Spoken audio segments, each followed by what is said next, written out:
आज मैं आपको इसमें करने वाला हूँ ड्रैगन फ्लाई मूवी। ये 2002 की मूवी है। ये थ्रिलर ड्रामा और सस्पेंस मूवी है।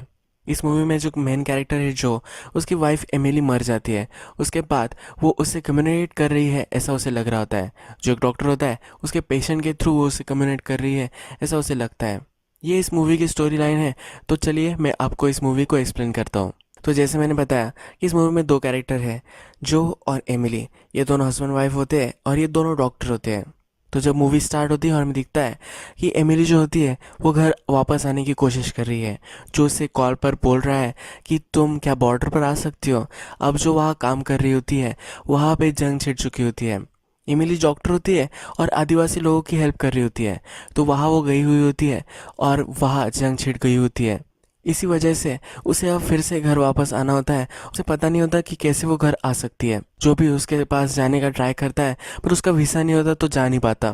फिर एमिली जो को कहती है कि मैं अब बस पर चढ़ रही हूँ, मुझे पता नहीं कि मुझे वो कहाँ लेकर जा रहे हैं। फिर हमें दिखता है कि जिस बस में एमिली चढ़ गई थी उस बस का एक्सीडेंट हो जाता है। फिर हमें डायरेक्टली एमिली का फ्यूनरल ही दिखाया गया है, जो उसमें ग्रीव कर रहा होता है। जहाँ एमिली मर चुकी होती है वहाँ कुछ दिनों के बाद जो पहुँच जाता है। एमिली की बॉडी अभी तक उन्हें मिली नहीं होती, तो इसलिए वो वहाँ होता है। वहाँ का जो ऑफिसर होता है उसे कहता है कि बॉडी हमें मिलने नहीं वाली। यहाँ का फ्लो बहुत ही ज़्यादा है और पानी में वो गिर चुकी थी। बस भी 10 फीट पानी में ही है, इसलिए ये इम्पॉसिबल है। जो जिद पर अड़ा हुआ होता है, जब तक मुझे बॉडी नहीं मिल जाती तब तक मैं जाने ही नहीं वाला, ऐसा उसे कह रहा होता है। पर वो ऑफिसर उसे आश्योर करता है ये इम्पॉसिबल है, तो जो इसके बाद मान जाता है। जब इमिली का फ्यूनरल हो जाता है तो जो डायरेक्टली हॉस्पिटल में चला जाता है। अगर वो काम नहीं करेगा फिर भी उसे सॉरी ही महसूस होगा, तो इसलिए वो काम करना चाहता है। जब वो आता है तब एक केस सुसाइड की आई हुई होती है। उसे मना कर देता है कि मैं आज इन लोगों को ट्रीट करना चाहता हूँ जो एक्चुअल में जीना चाहते हैं। फिर उसमें एक केस होती है जिसमें एक लड़की की डिलीवरी होने वाली होती है। उसकी क्रिटिकल कंडीशन होती है, तो वो डायरेक्टली डिसीजंस लेता है। माँ मर जाती है और वो बेटा बच जाता है। वहाँ की जो नर्सेस होती है उसे बोलती है कि तुम्हें कंसल्टेशन करना चाहिए था, पर उसे लगता है कि हमारे पास वक्त नहीं है और हमें डायरेक्टली ये सब कर लेना चाहिए, यानी कि डिलीवरी कर लेनी चाहिए। फिर हॉस्पिटल का जो बॉस होता है वो जो से मिलने आता है। जो ने सुसाइड की केस हैंडल करने से मना कर दिया था, इसलिए एक नर्स ने उसे रिपोर्ट कर दिया था, इसलिए अब वो जो से मिलने आया हुआ है। वो जो से कहता है कि तुम्हें ज़रा टाइम ऑफ लेना चाहिए। तुमने आज जो भी किया है वो ज़रा गलत था। जो डिसीजन तुमने प्रेगनेंसी के वक्त लिए थे वो भी ज़रा क्वेश्चनेबल थे। तुम्हें ग्रीव करने के लिए टाइम चाहिए। 3-4 महीने के लिए उसे लीव पर जाने के लिए बोल रहा होता है। जो फिर उस लड़की के पास जाता है जिसने सुसाइड की थी। वो उससे कहती है कि क्यों तुमने मुझे मरने नहीं दिया, मैं एक अच्छे प्लेस पर जाने वाली थी। फिर जो उसे कहता है कि तुम्हें पता है कि ये प्लेस एग्जिस्ट करता है, ये अच्छा प्लेस है या नहीं ये तुम्हें पता भी नहीं है। मैं तुम्हें अश्योर करता हूँ कि वहाँ कुछ भी नहीं है। जो भी है इसी लाइफ में तुम्हें मरना है, तुम मर सकती हो। वो हार्ट ब्रोकन होती है, इसलिए उसने सुसाइड का ट्राई किया होता है। फिर उसे कहता है कि जब तक तुम्हारा हार्ट किसी को मालूम ना पड़े, यानी कि तुम्हें कोई अच्छा नहीं मिल जाता, तब तक तुम्हें ज़िंदा रहना है। फिर हमें जो दिखता है कि बार में वो आया हुआ होता है, उसके सब फ्रेंड्स होते हैं, उनके साथ वो आता है। इसका इसमें मन नहीं लग रहा होता। उसके जो फ्रेंड्स होते हैं वो डिस्कस कर रहे होते हैं कि एमिली कितनी अच्छी थी। जो और एमिली की जोड़ी के बारे में जब वो बोलते हैं तो वो कहते हैं कि एमिली हार्ट थी और तुम ब्रेन थे। ये सुनकर जो को ज़रा बुरा लग जाता है और वो वहाँ से चला जाता है। जो जब घर पर आता है तब उसकी नेबर उसे मिलती है। उसका नाम होता है मिसेस बेलमोंट। बेलमोंट फिर उसे कहती है कि मैं आज एमिली के फ्यूनरल पे नहीं आ सकी, मुझे फ्लू था और किसी को ये लग ना जाए इसलिए मैं नहीं आई। फिर वो उसे एक पार्सल देती है। ये एमिली ने पार्सल मंगवाया होता है। बेलमोंट उसे ये भी कहती है कि तुम्हारा जो बर्ड है उसने दिन भर नहीं खाया है। ये एक पैरट होता है। तो फिर जो उसे कहता है ये जो पैरट है ये हमसे ज़्यादा जीने वाला है, इसे कोई भी प्रॉब्लम नहीं आएगा। घर में आकर जो जब इस पार्सल को खोलता है तो उसमें ड्रैगन फ्लाइज होते हैं। ये एक डेकोरेशन के ड्रैगन फ्लाइज होते हैं। एमिली प्रेग्नेंट होती है और अब उन्हें बच्चा होने वाला है, इसलिए उन्हें उसने ड्रैगन फ्लाइज मंगवाए होते हैं। जो को फिर उन दोनों की ट्रिप याद आती है। तो लेट के साइड में लेटे हुए होते हैं और दोनों डिस्कस कर रहे होते हैं। वो डिस्कस कर रहे होते हैं कि आफ्टर लाइफ में हम क्या बनेंगे। जो कहता है कि मैं ईगल बनूंगा। फिर एमिली कहती है कि अगर तुम ईगल बने तो तुम्हें मेरे बिना ही रहना पड़ेगा, क्योंकि मैं वेजिटेरियन हूँ तो मैं ईगल नहीं बन सकती। उसे ड्रैगन फ्लाई बनना होता है। उसे ड्रैगन फ्लाई अच्छा लगता है, वो उसका स्पिरिट एनिमल होता है। उसे अपनी वाइफ की बहुत ही याद आती है। उसकी वाइफ का जो तोता होता है वो भी उससे बात नहीं करता। वो सिर्फ एमिली से बात करता था। जब वो रात में सोया हुआ होता है तो जो पेपर वेट होता है वो गिर जाता है और इस पेपर वेट में भी ड्रैगन फ्लाई बना हुआ होता है। पूरे घर में उसे ड्रैगन फ्लाई आज दिखे थे। वो नेक्स्ट दिन हॉस्पिटल जाता है तो अपने फ्रेंड से लंच ब्रेक पर यह सब बातें करता है। वो कहता है कि पूरे घर में मुझे ड्रैगन फ्लाई दिख रहे थे, मेरा तोता भी मुझसे बात नहीं करता। ये सब वो जब बोल रहा होता है तो डॉक्टर फिर उससे कहता है कि तुम्हारी उस घर में बहुत सारी मेमोरीज हैं, तुम्हें उस घर को बेच देना चाहिए। जो उससे कहता है कि मुझे कुछ चीज़ें करनी है, इसके बाद मैं इस घर को बेच दूंगा। वो डॉक्टर से कहता है कि उस तोते को भी बेच दो, पर फिर जो उसे कहता है कि एमिली को मैंने वादा किया था कि उस पैरट का मैं हमेशा ख्याल रखूंगा। फिर वहाँ हॉस्पिटल का जो बॉस होता है वो आता है। जो उससे कहता है कि मैंने तो तुम्हें कहा था कि तुम्हें ब्रेक लेना चाहिए। फिर जो उससे कहता है कि मैंने एमिली को प्रॉमिस किया था उसके जो भी सब बच्चे हैं उनका मैं ख्याल रखूंगा। इसका मतलब है कि एमिली जो होती है वो कैंसर की डॉक्टर होती है और कैंसर जिन बच्चों को हुआ होता है उन बच्चों का वो ख्याल रखती है। तो जो भी अब उन बच्चों का ख्याल रखने वाला होता है, फिर हॉस्पिटल का जो बॉस होता है वो भी इस चीज़ के लिए मान जाता है। फिर जो एमिली जिस वार्ड में काम करती थी वहाँ पहुँच जाता है।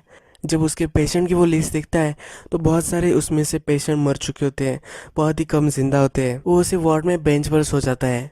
वो जाग जाता है जब उसे एक पुकार सुनाई देती है। उसका नाम कोई ले रहा है ऐसा उसे लग रहा होता है। जब वो देखता है तो एक बच्चा अनकॉन्शियस होता है और उसे सब ऑपरेशन थिएटर में ले जा रहे होते हैं। वो बच्चा ही उसे पुकार रहा है ऐसा उसे लगता है। वो बच्चे के पास पीछे पीछे जाता है तो बच्चा अनकॉन्शियस होता है और उसका हार्ट स्टॉप हो जाता है। डॉक्टर उसे बचाने की कोशिश करते हैं पर वो उसे बचा नहीं पाते। जो वही होता है, वो बच्चा मर चुका था पर थोड़ी देर बाद वो जिंदा हो जाता है। सब लोग उसे बचा लेते हैं। नर्स के साथ बाहर जो होता है तो नर्स उसे कहती है कि हमेशा ये बच्चा फिर से वापस आ जाता है। जब वो मर चुका होता है उस टाइम में वो क्या क्या उसने महसूस किया था उसकी स्टोरीज भी वो बताता है।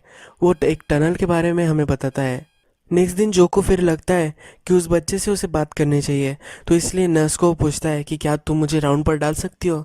नर्स बोलती है कि हमारा बॉस है इसके खिलाफ है, पर उसके बॉस को वो भी हेट करती है।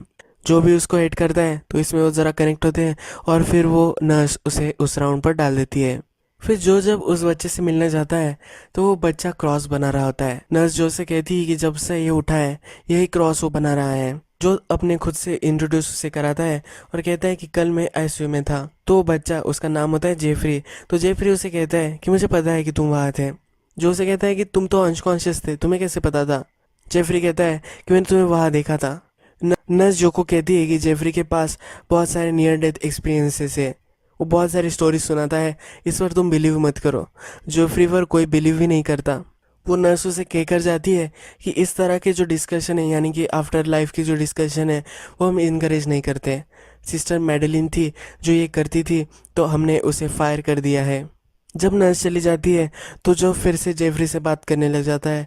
तो जेफरी से वो पूछता है कि तुमने मुझे कैसे देखा था। तो जेफरी बोलता है कि मैंने तुम्हें देखा था पर मैं सीलिंग पर था, यानी कि वो अपनी बॉडी से निकल चुका था, उसकी सोल चली गई थी और उसने उसे देखा था। जो उस पर बिलीव नहीं करता तो वो ये भी बताता है कि तुम्हारी टाई अलग थी। उसके बाद वो उसे कहता है कि तुम्हारे सर पर एक बॉल्ड स्पॉट है। जो जब अपना नाम उसे बताता है तो वो बच्चा उसे कहता है कि क्या तुम इमिली के जो हो। जो हैरान हो जाता है और पूछता है कि तुम्हें ये कैसे पता। तो वो कहता है कि मैं इमिली से मिला था जब मैं कल चला गया था, और जब मैं रेनबो में था तब मैं उसे मिला था। मैं बह जाने वाला था, मैं इस दुनिया से चले जाने वाला था, पर एमिली ने मुझे रोक लिया। उसने मुझे तुम्हारे बारे में बताया है, उसने मुझे तुम्हें मैसेज देने के लिए भी कहा था, पर अब ये मैसेज वो भूल चुका होता है। जो उससे याद कराने के लिए बोलता है पर वो याद नहीं कर पाता। ये सब चल रहा होता है तो जेफरी के फादर वहाँ आते हैं। जेफरी के फादर फिर उसे पूछते हैं कि क्या तुम्हारे सर पर जो बॉल्ड स्पॉट है इसके बारे में इसने तुम्हें बोला है। तो जो हैरान होता है, जो को लगता है कि इसे कैसे पता। तो फिर उसके फादर उसे कहते हैं यहाँ एक मिरर है। वो मिरर उसे दिखाते हैं जिससे किसी का भी बॉल्ड स्पॉट उन्हें दिख सकता है। जेफरी के फादर भी जेफरी को बिलीव नहीं करते। उन्हें लगता है कि ये कुछ भी ट्रिक वगैरह कर रहा है, उसे सिर्फ टीवी पर आना है इसलिए ये सब कर रहा है, ऐसा उसे फादर को लगता है। फिर जो वहाँ से चला जाता है। जो जब वहाँ से बाहर निकलता है तब और एक बच्चे के आईसीयू में देखता है तो वहाँ भी वो साइन ही बना हुआ होता है जो जेफरी ने बनाया होता है। जो रात में अपने फ्रेंड के साथ डिनर करता है तो जो भी किस्सा उस बच्चे के साथ उसका हुआ होता है वो डिस्कस करता है। उसकी एक फ्रेंड उसे एक लेडी से इंट्रोड्यूस कराती है। वो उसे कहती है कि एक ग्रीफ काउंसिलर है जो के लिए वो उसे रिकमेंड कर रहे होते हैं। जो को फिर कॉल आता है और वो वहाँ से चला जाता है। वो जो काउंसलर होती है वो वहाँ आकर उसे बात करती है। वो काउंसलर फिर उसे कहती है कि जो भी तुम महसूस कर रहे हो, तुम्हें लग रहा है कि एमिली तुमसे बात करना चाहती है, ये सब एक फॉर्म ऑफ तुम्हारी ग्रीव ही है। तुम एंगर महसूस कर रहे हो, इसीलिए तुम्हें ये सब लग रहा है। जो भी चिढ़ जाता है, जो बोलता है कि मुझे किसी की ज़रूरत नहीं है, क्या मैं फील कर रहा हूँ ये बताने के लिए, मैं जो भी सब चीज़ें महसूस कर रहा हूँ मुझे पता है कि मैं क्या महसूस कर रहा हूँ। उसे एंगर महसूस हो रहा होता है, उसे ग्रीव महसूस हो रही होती है। फिर वो वहाँ से चला जाता है। फिर नेक्स्ट दिन में हमें दिखता है कि रात में जो हॉस्पिटल पहुंच चुका है, वो अब नेक्स्ट बच्चा जो होता है जिसके रूम में उसे वो साइन दिखा था, वहाँ आ चुका है। वह अपने आप को इंट्रोड्यूस कराते हुए बच्चा बोलता है कि मैं तुम्हें जानता हूँ। वो उसे साइन के बारे में पूछता है, जो कहता है कि मैं तुम्हारे वर्क जो था वो एडमायर कर रहा था, यानी कि जो साइन उसने बनाया होता है उसे वो एडमायर कर रहा था, ऐसा उसे बोलता है। तो वो जो ऐसे से पूछता है कि तुम मुझे कैसे जानते हो। वो बच्चा कहता है, जब मैं कोमा में था तो मुझे एक लेडी मिली थी, उसने मुझे तुम्हारे बारे में बताया था, तुम्हारी इमेज मेरे माइंड में उसने डिस्टिल की थी। उसने मुझे बताया था कि तुम मुझसे मिलने आओगे, वो तुम्हें कहीं ले जाना चाहती है। वो उसे पूछता है कि मुझे कहाँ जाना है। तो बच्चा बोलता है कि जो क्रॉस बनाया होता है वहाँ उसे जाना होता है, रेनबो में उसे जाना होता है। फिर जो उससे कहता है कि उस लेडी को तुम कैसे जानते हो। वो कहता है कि कोमा में जब था वो वहाँ मुझे मिली थी, और जब मैं यहाँ इस हॉस्पिटल में पहुँच चुका हूँ तब उसकी इमेज मुझे दिखी थी, वो यही हॉस्पिटल में डॉक्टर थी, ऐसा वो उसे बताता है। फिर वो उसे कहता है कि तुम्हें रेनबो में जाना है। ये बच्चा कुछ स्पेसिफिक नहीं होता, पर वो उसे ज़्यादा हेल्प भी नहीं कर सकता। फिर जो नर्स के पास जाता है, नर्स से वो पूछता है कि क्या ये बच्चा मेरी वाइफ का पेशेंट था। तो नर्स बोलती है कि तुम्हारी वाइफ जब मर चुकी थी उसके बाद ही आया था। जो जब घर आता है तब उसने अपने नेबर को बुलाया होता है। उसके नेबर को ये सब बोल रहा होता है कि कैसे वो बच्चे उससे कम्युनिकेट कर रहे हैं, वो सब जो उसे जो महसूस हो रहा है उस बारे में बोल रहा होता है। वो नेबर उससे कहती है कि ये जो तुम्हें लग रहा है ये सब तुम्हें गलत लग रहा है, ये सब तुम इमेजिन ही कर रहे हो। ये जो नेबर होती है उसकी बेटी भी मर चुकी होती है, इसी वजह से वो दोनों कनेक्ट कर रहे होते हैं।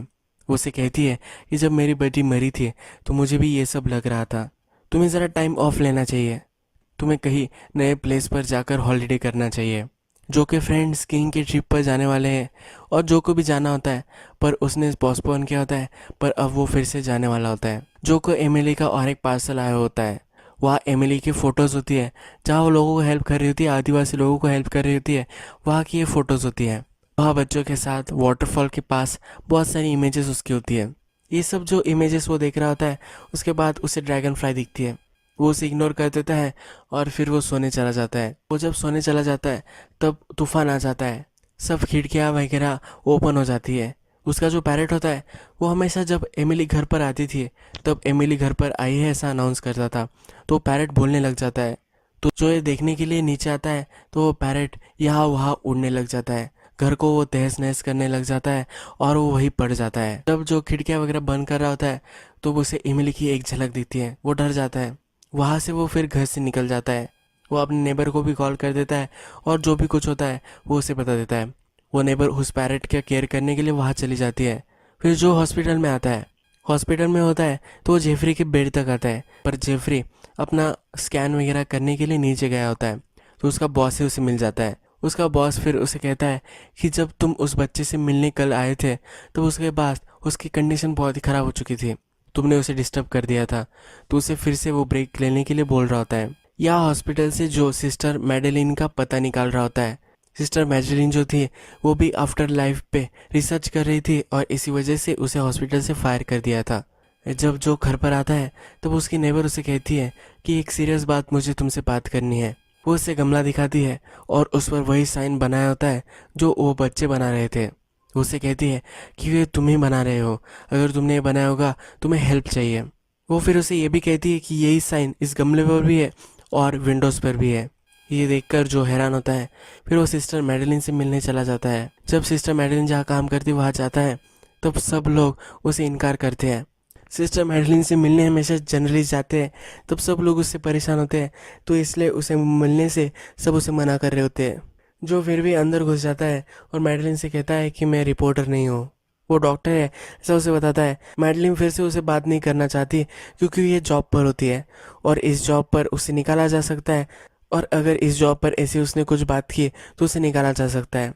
वहाँ का जो बॉस होता है वो पुलिस को कॉल कर देता है। जब जो वहाँ से बाहर निकलता है तो पुलिस उससे जब पूछताछ कर रही होती है तो मैडलिन ये सब देख रही होती है। मैडलिन फिर एक बच्चे से एक मैसेज भिजवाती है। इसमें मैडलिन से मिलने के लिए टाइम दिया होता है। फिर हमें चर्च में ये दोनों बात करते हुए दिखते हैं। मैडलिन से कह रही होती है जो तुम्हें लग रहा है ये सब रियल है, ये सिर्फ तुम्हारे माइंड में नहीं है।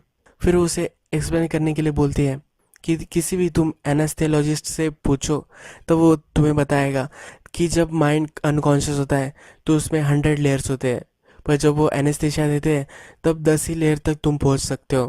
तुम्हें बहुत सारी चीज़ें पता ही नहीं है। वो उसे कन्विंस कर रही होती है जो भी ये सब हो रहा है ये रियल हो सकता है। जो उसे कहता है कि क्या ये मैं इमेजिन नहीं कर रहा हो सकता, तो कहती है कि इमेजिनेशन और रियलिटी में बहुत ही कम फ़र्क होता है। तुमने भी जब डॉक्टर तुम्हें बनना था तो तुम्हें इमेजिन किया होगा कि तुम्हें डॉक्टर बनना है और तुम बन गए। तो रियलिटी और इमेजिनेशन इतने अलग अलग नहीं है। उस सिंबल के बारे में जो उसे पूछता है पर उसे उसके बारे में कुछ भी नहीं पता होता। जो एक बुक उसने लाई हुई होती है उसमें वो चेक कर रहा होता है कि वो सिंबल कहाँ उसे मिलेगा या नहीं, पर उसे फिर भी वो सिंबल कहीं नहीं मिल रहा होता। नेक्स्ट सीन में हमें दिखता है कि जो अपने हॉस्पिटल में होता है और वहाँ एक इमरजेंसी की केस आती है। जो का फ्रेंड जो डॉक्टर होता है वो वहाँ नहीं होता और फिर वो जो को कॉल करता है। वो कहता है कि ये जो आदमी है वो अब मर चुका है तो इसके ऑर्गन्स मुझे चाहिए। ये एक ऑर्गन डोनर होता है तो किडनी ट्रांसप्लांट के लिए ये डॉक्टर उसे होल्ड ऑन करने के लिए बोल रहा होता है। जो फिर उस आदमी के पास जाकर खड़ा होता है। सब जब वहाँ से चले जाते हैं तो जो को लगता है कि ये फिर से वापस आ चुका है। उसका इसी चीज़ जो होता है उसमें स्पाइक उसे दिखते हैं। फिर वो आदमी जो पुकारने लगता है पर ये आवाज़ इमिली की होती है। ये देखकर वो बहुत ही डिस्टर्ब हो चुका होता है। जब सब लोग वहाँ आते हैं तब वो उनसे कहता है कि अभी उसे मत लेकर जाओ, ये अभी भी जिंदा है। जब उसका फ्रेंड भी वहाँ पहुँच जाता है और एक ही चीज़ दिखता है तब इसमें कुछ भी स्पाइक्स वगैरह नहीं होते। जो उस आदमी को लेकर जाने के लिए रेजिस्ट करता है पर सब लोग उसे फिर पकड़ लेते हैं और उसे रोक लेते हैं। इस पर अब पुलिस के चार्जेस लग जाते हैं। वो जेल में होता है तो उसकी नेबर आती है और उसे वहाँ से छुड़वा लेती है। उसकी नेबर उसे कहती है कि अब तुम्हें इस सब से दूर निकल जाना चाहिए, तुम्हारा हाउस वगैरह सब तुम सेल कर दो। तुम्हें क्लोजर नहीं मिला है इसलिए तुम ये सब कर रहे हो। तुम्हें अगर इमिली की बॉडी मिल जाती तो तुम ये सब नहीं करते। उसका क्लोजर उसे ढूंढना चाहिए, ऐसा उसे कहती है। जो भी अब ये सब करने के लिए मान जाता है। वो अपने फ्रेंड के पास जाता है और अब वो ट्रिप पर जाने वाला होता है। हाउस को भी वो सेल करने वाला होता है। वो फिर हाउस में होता है और सब पैकिंग कर रहा होता है। जब वो फिर से घर में आता है तब वो जब सब चीज़ें उसने पैक की थी उसमें से सब चीज़ें तहस नहस हो चुकी है। वह उसे उसका मैप मिलता है जहाँ उसे जाना होता है। इस मैप को ओपन कर लेता है और इस मैप में फिर उसे वो साइन दिख जाता है जो वो बच्चे बना रहे थे। फिर वो अपने इंस्ट्रक्टर को कॉल लगाता है, उससे पूछता है कि साइन क्या है। तो इंस्ट्रक्टर उसे कहता है कि वाटरफॉल का साइन है। फिर इमिली ने उसे जो फोटोज सेंड की होती है वो देखता है। इस फोटोज में भी वाटरफॉल होता है और उसे रेनबो भी वहाँ देखता है। अब उसे पता चल जाता है कि वो सही डायरेक्शन में जा रहा है, उसे उसे फॉलो करना चाहिए। फिर वो उस जगह पहुंच जाता है जहाँ एमिली थी। वहाँ वो एक फ़्लाइट हायर कर लेता है जहाँ से वो एमिली जहाँ थी वहाँ वो पहुंच सके। जब वो फ्लाइट में होता है तो ये पायलट उसे उस एक्सीडेंट के बारे में कहता है। वो उसे कहता है कि बहुत सारी बॉडीज़ शोर तक आ चुकी थी। एक गांव है जहाँ तक ये पहुँच चुकी थी। इस गांव की कनेक्टिविटी पूरे अब वर्ल्ड से नहीं है। फ्लड ने सब बर्बाद कर दिया था और जो बॉडीज़ उन्होंने अब गाड़ी हुई होती है वो जो को देखनी होती है। वहाँ के लोकल से बात करने के लिए पायलट को उसने लाया हुआ होता है। वो पायलट फिर इन लोगों को बताता है कि इसको उसकी वाइफ की बॉडी देखनी है, तो वो लोग मान जाते हैं। ये आदिवासी लोग उसे कहते हैं कि हम तुम्हें जहाँ उसे गाड़ा है वो जगह तो देख सकते हैं पर हम तुम्हें गांव तक नहीं ले जा सकते, ये रिस्ट्रिक्टेड होता है। फिर ये सब लोग वहाँ जाते हैं। जो जब वहाँ होता है तब उसे वाटरफॉल दिखता है। वो उसे पता चल जाता है कि कहाँ गाँव है। जो उस आदिवासी लोगों को इमिली की फोटोग्राफ दिखाता है। वो फिर दोनों लोग झगड़ा करने लग जाते हैं। एक बोल रहा होता है कि गांव तक इसे ले जाना चाहिए पर दूसरा उसे रिस्ट्रिक्ट कर रहा होता है। जो को वाटरफॉल दिख रहा है तो वो डायरेक्टली वहां से भागने लग जाता है। वो ड्राइवर भी उसके पीछे भागता है। वो भागते भागते एक कड़ा पर आ जाता है।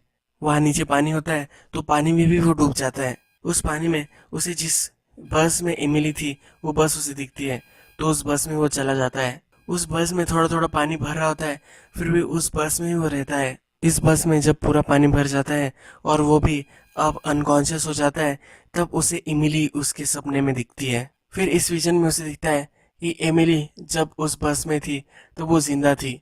वो अनकॉन्शियस होकर उस गांव तक पहुंच गई थी। जब जो को ये पता चल जाता है तो जो पायलट होता है वो उस बस से उसे निकाल लेता है, उसकी जान बचा लेता है। वो पायलट उसे बोलता है कि अब हमें फिर से वापस चला जाना चाहिए। हम जब रात तक पहुंच गए तो हम यहाँ से बचकर निकल जा सकते हैं। जो अब भी जाने के लिए रेडी नहीं होता और गांव की तरफ भागने लग जाता है। वो पायलट भी उसका पीछा करता है क्योंकि ये पायलट अगर अकेला गया तो उसका लाइसेंस जो है वो छीन लिया जा सकता है। तो इसलिए अब उसके पास चॉइस नहीं होती और जो का वो पीछा करता है। जो जाते जाते इस गांव तक पहुंच जाता है।